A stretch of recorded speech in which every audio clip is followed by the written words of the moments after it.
Hello everyone, welcome to Parkway. आप सब लोगों का स्वागत है हमारे यूट्यूब चैनल पे। हम लोग आपकी MPPSC की तैयारी के लिए हेल्प करने की पूरी कोशिश कर रहे हैं और अभी हम लोग पढ़ रहे हैं cell structure and their organisation. इस वीडियो का पहला पार्ट जो है वो अपलोड हो चुका है और आप उसे इसी वीडियो में दिए गए लिंक से देख सकते हैं। और आज हम लोग आपके लिए उसी टॉपिक से रिलेटेड सेकेंड वीडियो लेके आए हैं। तो चलिए शुरू करते हैं।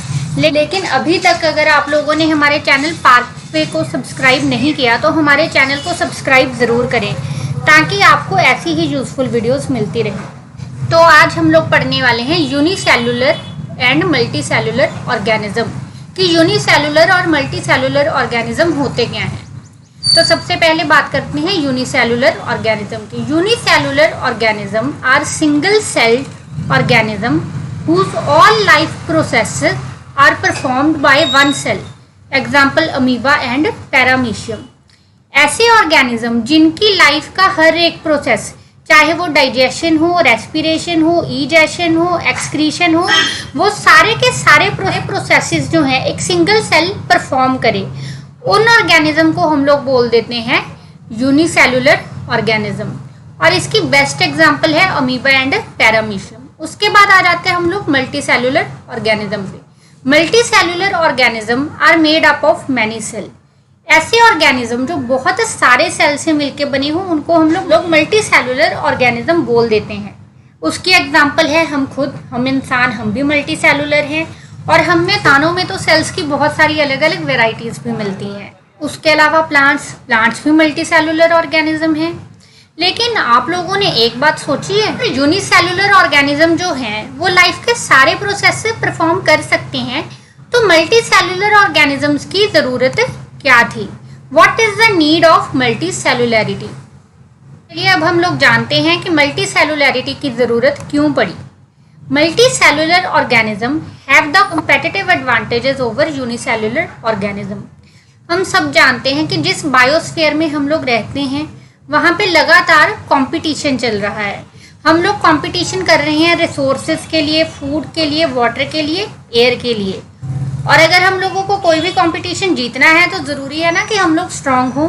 तो इसीलिए जो मल्टीसेलुलर ऑर्गेनिज्म हैं उनको कंपेटिटिव एडवांटेजेस मिल जाती हैं ओवर यूनिसेलुलर ऑर्गेनिज्म। और वो कौन कौन सी एडवांटेजेस होती हैं, चलिए ये भी देखते हैं। An increase in size without its limitation. सबसे बड़ी चीज़ कि मल्टीसेलुलर ऑर्गेनिज्म है उनका साइज जितना मर्जी इंक्रीज कर सकता है। अब जितने मर्जी से ये नहीं कि बहुत बड़े हो जाएंगे, आखिर हम इंसान हैं, एक 5 फुट 6 फुट उसके बाद नहीं लंबे होते। लेकिन फिर भी as compare to unicellular organism अगर हम लोग उसके पॉइंट ऑफ व्यू से देखें, इनफाइनाइटली लार्ज हैं उससे। तो इस तरह से हम लोगों का साइज जो है इंक्रीज होने में हेल्प मिलती है with the help of multicellularity. Next क्या है? They can have longer lifespan as they can continue living when individual cells die। अब जो मल्टीसेलुलर ऑर्गेनिज्म हैं उनकी लाइफ ज़्यादा लंबी होती है। ऐसा क्यों? क्योंकि अगर उनके इंडिविजुअल सेल्स कुछ ख़त्म भी हो जाएं या कुछ डिस्ट्रॉय भी हो जाएं तो तब भी वो अपनी लाइफ कंटिन्यू करते ही रहेंगे।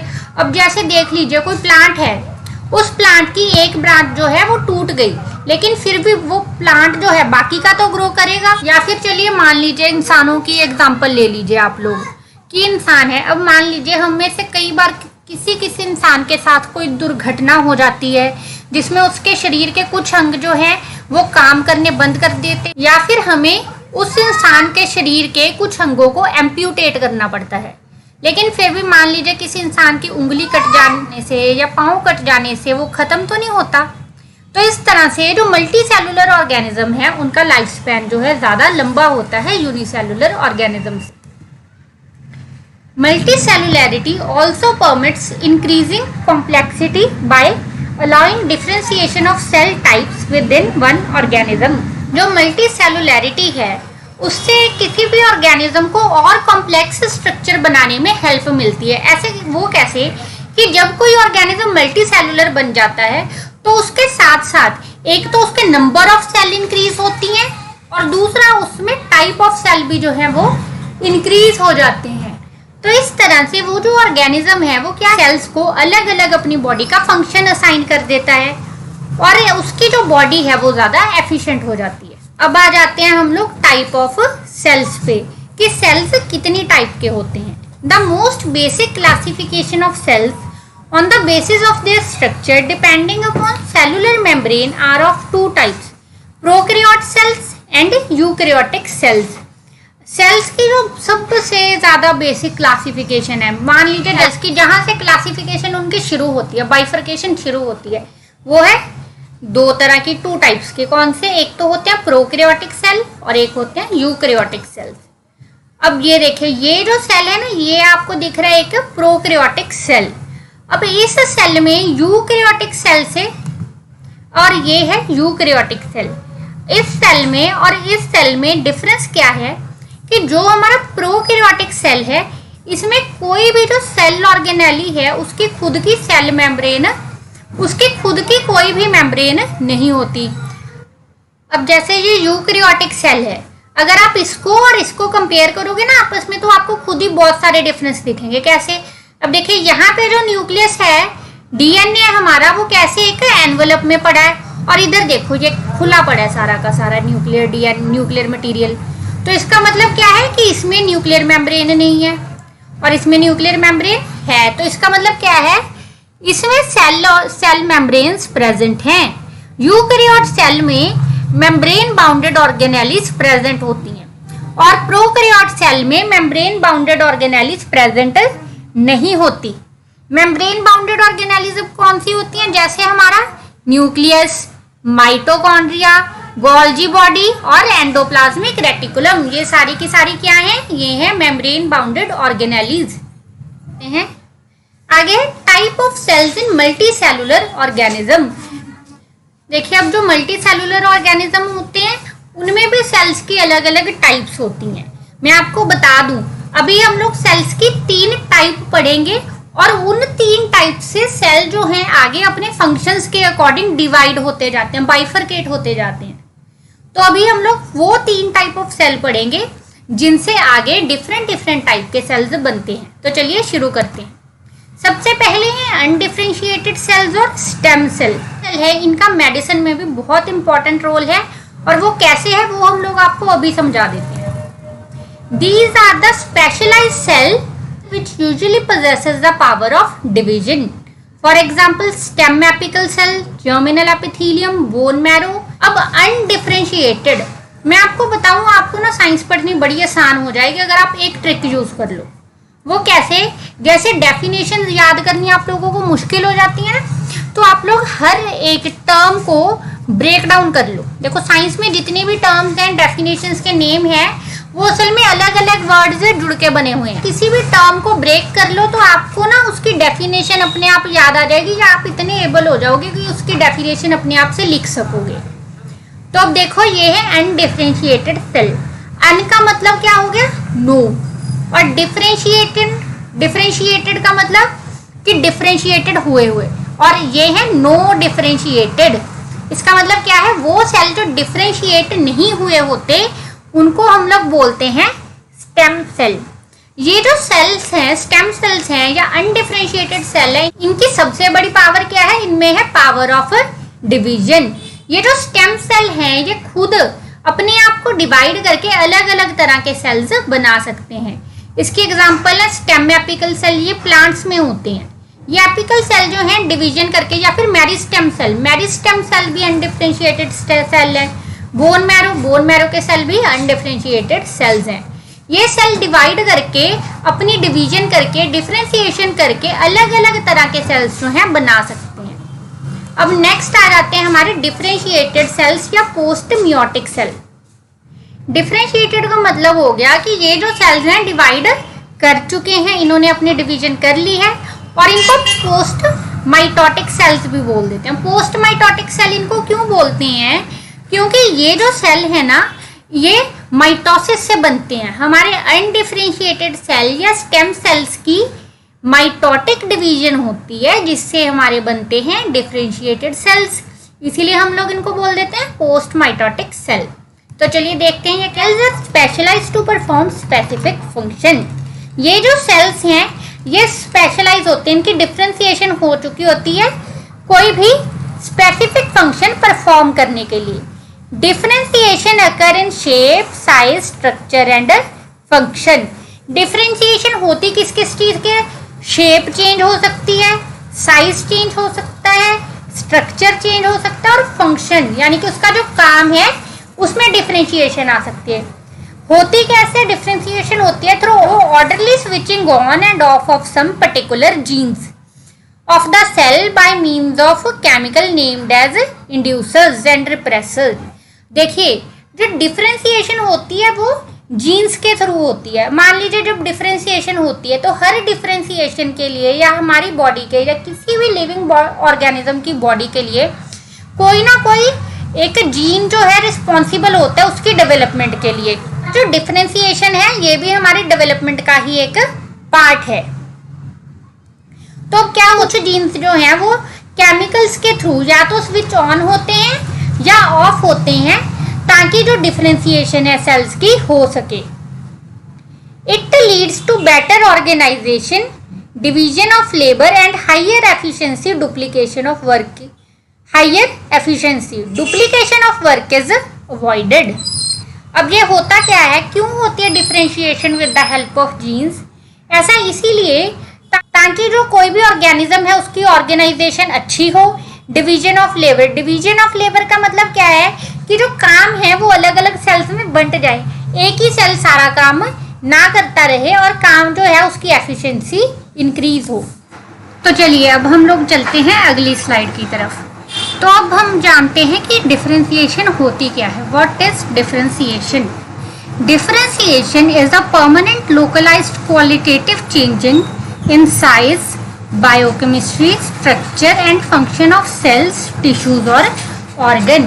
डिफरेंशिएशन एक ऐसा परमानेंट चेंज है जिससे किसी भी सेल, टिश्यू या ऑर्गन का साइज, उसकी बायोकेमिस्ट्री, बायोकेमिस्ट्री यानी कि उसका केमिकल कॉम्पोजिशन, स्ट्रक्चर और फंक्शन जो है परमानेंटली चेंज हो जाता है।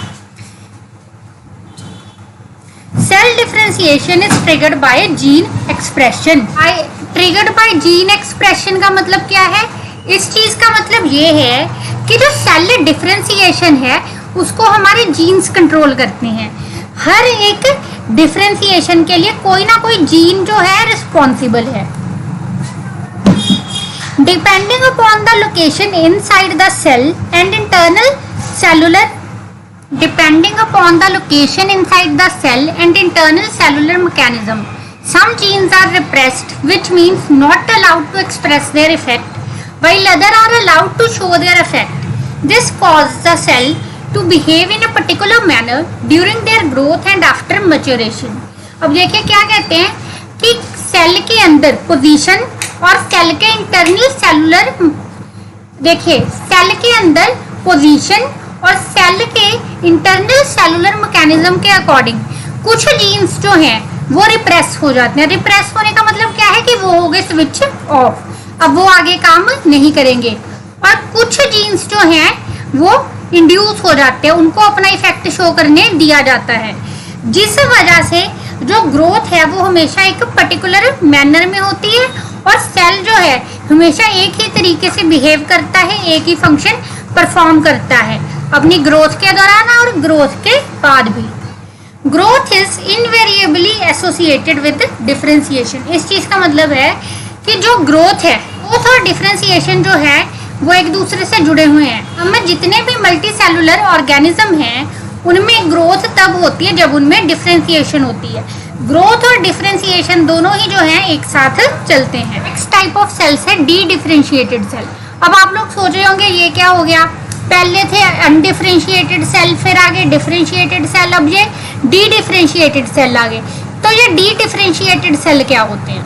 देखिए डी डिफरेंशिएटेड सेल्स वो होते हैं जो सबसे पहले अनस्पेशलाइज्ड थे, फिर वो स्पेशलाइज्ड हो गए और अब उन्हें कोई खास फंक्शन परफॉर्म करने के लिए, जो कि होता है डिवीजन, खास फंक्शन परफॉर्म करने के लिए वो दोबारा से अनडिफरेंशिएट स्टेट में आ गए।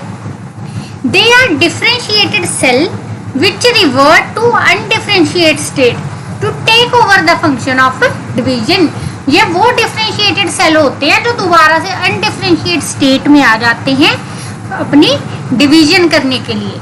The process by which they lose their specialization is called de-differentiation. हम उस प्रोसेस को de-differentiation बोलते हैं जिसके थ्रू स्पेशलाइज सेल वापस से अनस्पेशलाइज सेल बन जाते हैं.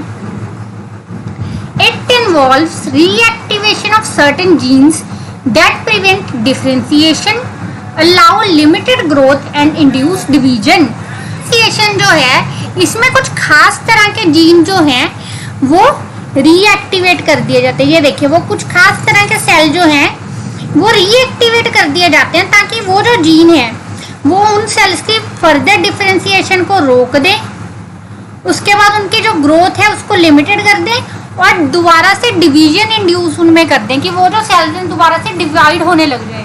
Differentiation help in healing of wounds, regeneration in animals और वेजिटेटिव प्रोपगेशन इन प्लांट्स. अब डिफरेंशिएशन का फायदा क्या है? डिफरेंशिएशन का फायदा ये है कि वो जो हमें जो किसी भी और ऑर्गेनिज्म में वाउंड्स हो जाते हैं, चोट लग जाती है, उसको ठीक करने में हेल्प करते हैं. वो कैसे? अब मान लीजिए हमारे हाथ पे कहीं पे कट लग गया, अब वो कट कैसे ठीक होगा? जब हमारे सेल दोबारा जुड़ेंगे, कटे हुए सेल हट जाएंगे और नए सेल बन जाएंगे. तो वो वहीं पे स्किन के जो सेल हैं वो डी डिफरेंशिएट होके फिर से नए सेल बना देंगे डिवाइड करके. इस तरह से डिफरेंशिएशन जो है वाउंड्स को हील करने में और रीजनरेशन में हेल्प करते हैं. अब हम लोग बात करते हैं व्हाट इज डी डिफरेंशिएशन. इसकी डेफिनेशन है the process of despecialisation. ध्यान से सुनिए ये वर्ड्स. डी स्पेशलाइजेशन मतलब कि स्पेशलाइज सेल क्या कर दिए गए, अनस्पेशलाइज सेल क्या कर दिए गए, unspecialised. The process of despecialisation of differentiated cells so that they become undifferentiated and able to divide is known as de-differentiation of cells.